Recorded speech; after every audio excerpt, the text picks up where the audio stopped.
As a Christian, I consider Jesus a prophet, but he's a prophet of the one God. There's not several. As a Christian, I worship Allah.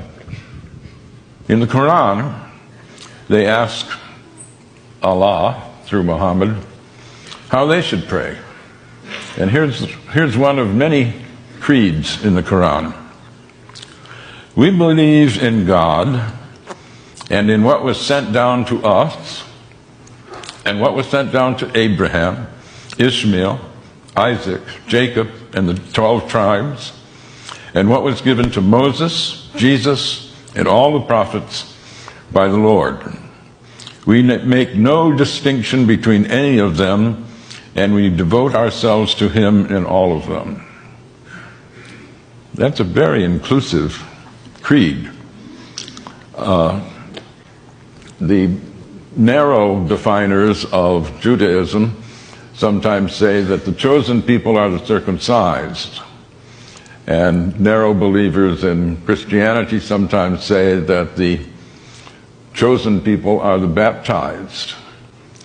But the Quran says God's chosen people are all the monotheists from the beginning of the creation.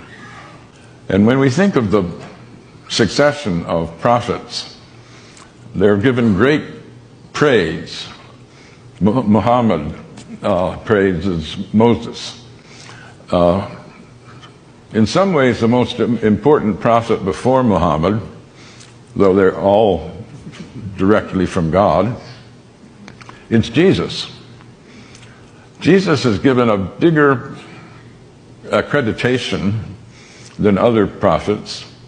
John the Baptist is made a prophet so that he can prophesy Jesus. Mary, his mother, is the only woman named in the Quran. No wife of Muhammad is named. There's no Adam and Eve, there's Adam and spouse. But Mary is not only named, she's made sinless. She conceives Jesus in virgin birth. She is tremendously honored. So one asks, if this is such an inclusive founding document of the religion, what is it that people object to? It's pretty easy to misrepresent Islam because so few have read the Quran.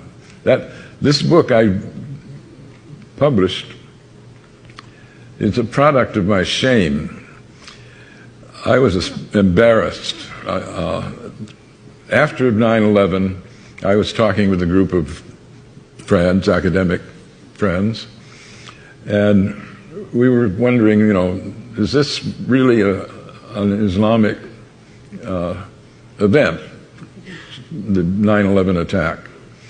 And at some point, people asked, well, who here has read the Quran? None of us had. And a friend of mine said, not even you, Gary? I thought you were a student of religion. And I said, yeah, that's the problem. I'm totally ashamed. And so I went and have been trying to repair that stupidity ever since. But I've tried in a lot of venues to ask how many people have read the Quran. Dare I do it now? How many have read the Quran?